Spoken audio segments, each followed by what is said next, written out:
నంద్యాల జిల్లా కర్నూలు చిత్తూరు జాతీయ రహదారిపై తెల్లవారుజామున పెను విషాదం చోటు చేసుకుంది. సిరివెల్లమెట్ట సమీపంలోని గ్యాస్ గోడ వద్ద private travels bus container lorry ఢీకొన్న ఘటనలో భారీ అగ్ని ప్రమాదం సంభవించింది. ఈ దుర్ఘటనలో bus driver, lorry driver, cleaner మంటల్లో చిక్కుకొని సజీవ దహనమయ్యారు.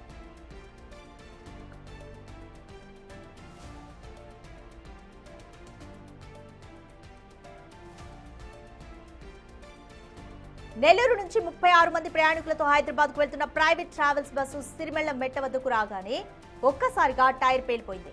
దీంతో డ్రైవర్ నియంత్రణ కోల్పోవడంతో బస్సు అదుపు తప్పి ఎదురుగా వస్తున్న కంటైనర్ లారీని ఢీకొంది. ఒక మోటార్ సైకిల్ కూడా బలంగా ఢీకొంది.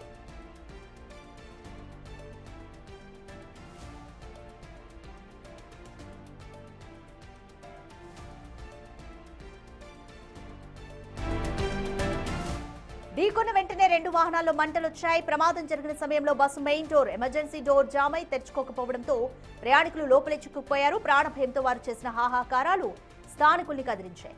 వెంటనే స్పందించిన స్థానికులు బస్సు అద్దాలను పగలగొట్టి లోపల ఉన్న 36 మంది ప్రయాణికుల్ని సురక్షితంగా బయటకు తీశారు.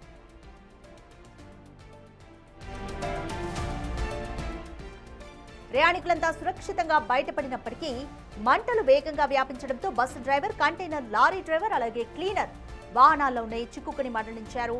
బస్సు, లారీ డ్రైవర్లు అక్కడికక్కడే మృతి చెందగా క్లీనర్ మంటల్లో కాలిపోయారు.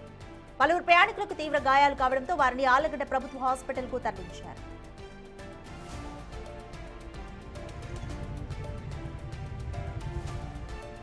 సమాచారం అందుకున్న వెంటనే ఆళ్లగడ్డ డివిజన్ పోలీసులు, ఫైర్ సిబ్బంది ఘటనా స్థలానికి చేరుకున్నారు. అగ్నిమాపక యంత్రాలతో మంటలను అదుపులోకి తీసుకొచ్చారు. బస్సు, లారీ పూర్తిగా కాలిబూడిదయ్యాయి. ఈ ప్రమాదం కారణంగా జాతీయ రహదారిపై కిలోమీటర్ల మేర ట్రాఫిక్ నిలిచిపోయింది. పోలీసులు క్రేన్ సహాయంతో వాహనాలను తొలగించి రాకపోకలను పునరుద్ధరించారు.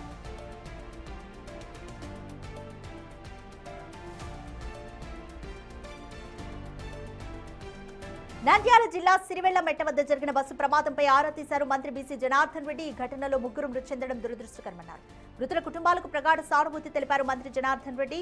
క్షతగాత్రులకు మెరుగైన వైద్య సదుపాయం అందించాలని ఆదేశించారు మంత్రి.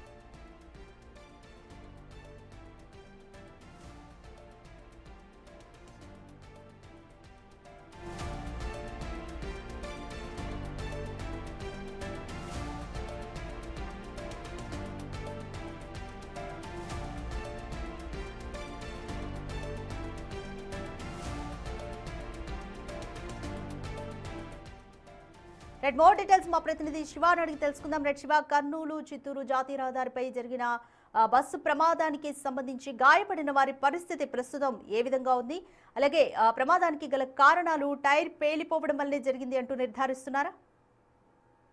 రాధిక, నంద్యాల మెట్ట వద్ద ఘోర రోడ్డు ప్రమాదం చోటు చేసుకుంది. ఏదైతే ఉందో నెల్లూరు చెందినటువంటి ఏఆర్బీసీవై ట్రావెల్స్ రాత్రి నెల్లూరు నుంచి బయలుదేరిన తర్వాత ఎగ్జాక్ట్లీ 1.5 గంటల ప్రాంతంలో మాత్రం ఒక్కసారిగా సిరివెల్లమెట్ట చేరుకోగానే అక్కడి నుంచి అతివేగంగా రావడం వల్లే బస్సు టైర్ పెళ్లి ఎదురుగా వస్తున్నటువంటి డివైడర్ ఢీకొని ఎదురుగా వస్తున్న లారీ ఢీకొనడంతో మాత్రం ఘోర ప్రమాదం సంభవించింది. అయితే ఈ ప్రమాదంలో మాత్రం లారీ డ్రైవర్, క్లీనర్ తో పాటు బస్సు డ్రైవర్ కూడా ఘటనా స్థలంలో అక్కడికక్కడికి మృతి చెందారు. అయితే మాత్రం ఒక్కసారిగా లారీ ఢీకొట్టిన తర్వాత మాత్రం బస్సులో మంటలు చెలరేగాయి. ఏదైతే ఉందో బస్సు ప్రమాదానికి సంబంధించి కూడా అయితే మాత్రం ఈ అతివేగం వల్ల ఒకసారి వచ్చి ఢీకోవడం, ఆ తర్వాత వెంటనే మంటలు వ్యాప్తి చెందడంతో మాత్రం బస్సు ఢీకొన్న వేగానికి ఒకసారిగా డోర్ లాకింగ్ సిస్టమ్ పూర్తిగా ఆగిపోవడంతో మాత్రం బస్సు నుంచి కూడా ప్రయాణికులు ఎవరు కూడా బయటకు వచ్చే పరిస్థితి. అయితే మాత్రం బయట నుంచి అటుగా వస్తున్న బయట వ్యక్తి ఒక్కసారిగా బస్సు డోర్ మొత్తం వాటందరినీ బ్రేక్ చేయడంతో మాత్రం ఒకసారిగా ప్రయాణికులంతా కూడా బయటపడ్డారు. లేదంటే మాత్రం ఘోర ప్రమాదం చోటు చేసుకునేది. అయితే బస్సులో అప్పటికి 36 మంది ప్రయాణికులు ఉన్నారు. 36 ప్రయాణికులు కూడా ఒక్కసారిగా మొత్తం బ్రేకింగ్ సిస్టమ్ పూర్తిగా ఆగిపోవడంతో బయటకు చెప్ప పరిస్థితి లేదు. ఒక్కసారిగా మంటలు చెందడం, మొత్తం చిమ్మ చీకటి కావడం, అర్ధరాత్రి కావడం, అది కూడా అంతా బాగా నిద్రిస్తున్న సమయం కావడం వల్ల ఒకసారిగా బస్సులు ఏం జరిగిందేమని తెలుసుకునే ప్రయత్నం చేస్తున్నప్పటికీ కూడా ఎవరికి అర్థం కాలేని పరిస్థితి. ఎందుకంటే అప్పటికే మంటలు వ్యాప్తి చెందాయి. డోర్ లాక్ కూడా పూర్తిగా లాక్ అయిపోయింది. డ్రైవర్ మృతి చెందాడు. కనీసం బస్సులో అదనపు డ్రైవర్ ఉండాల్సిన పరిస్థితి అయితే అదనపు డ్రైవర్ ఉన్నారా లేదని కూడా తెలియని పరిస్థితి.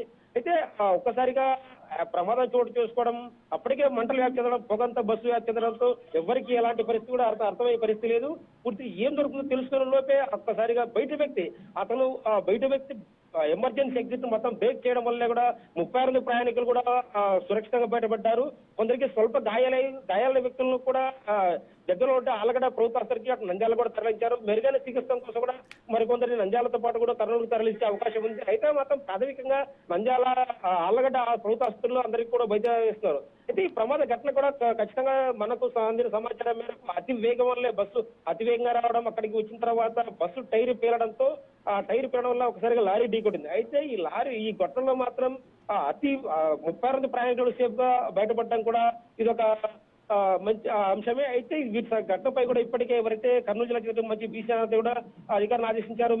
ఎవరైతే క్షతగాత్రులు అందరూ కూడా మేరేగా వ్యతిరేకించాలంటూ కూడా ఇప్పటికి అధికారులు ఆదేశించారు. సో ఈ ఘటనపై కూడా ఇప్పటికీ కర్నూలు ఘటనా స్థలాన్ని చేరుకున్నారు స్థానిక అధికారులు కావచ్చు, పోలీసు సిబ్బంది కావచ్చు. వాటి కూడా అయితే ఈ ఘటన ప్రమాదం తర్వాత మొత్తం అర్ధరాత్రి కావడం వల్ల కూడా ఒకసారిగా మొత్తం పూర్తి ట్రాఫిక్ లో కిలోమీటర్ల ట్రాఫిక్ జామ్ ఏర్పడింది.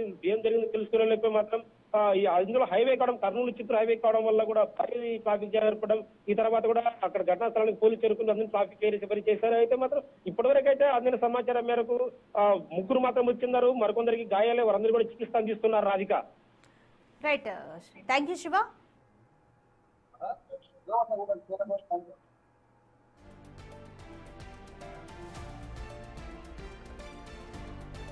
నంద్యాల జిల్లా కర్నూలు టు చిత్తూరు హైవే మీద దురదృష్టకర సంఘటన జరిగింది. ప్రైవేట్ ట్రావెల్స్ బస్సు టైరు పేలిపోయి ఆపోజిట్ లో వస్తున్న కంటైనర్ ను అలాగే ఒక బైక్ ను బలంగా ఢీకొట్టింది. ఈ ఘటనలో వెంటనే 2 వెహికల్స్ కి కూడా మంటలు అంటుకున్నాయి. ముందుగా 2 వెహికల్స్ యొక్క ముందు భాగం పూర్తిగా మంటలు కాలిపోవడంతో 2 వెహికల్స్ డ్రైవర్స్ అలాగే క్లీనర్ అక్కడికక్కడే మృతి చెందారు. ప్రయాణికులను స్థానికులు అద్దాలు పగలగొట్టి బయటకు తీసుకొచ్చి రక్షించారు.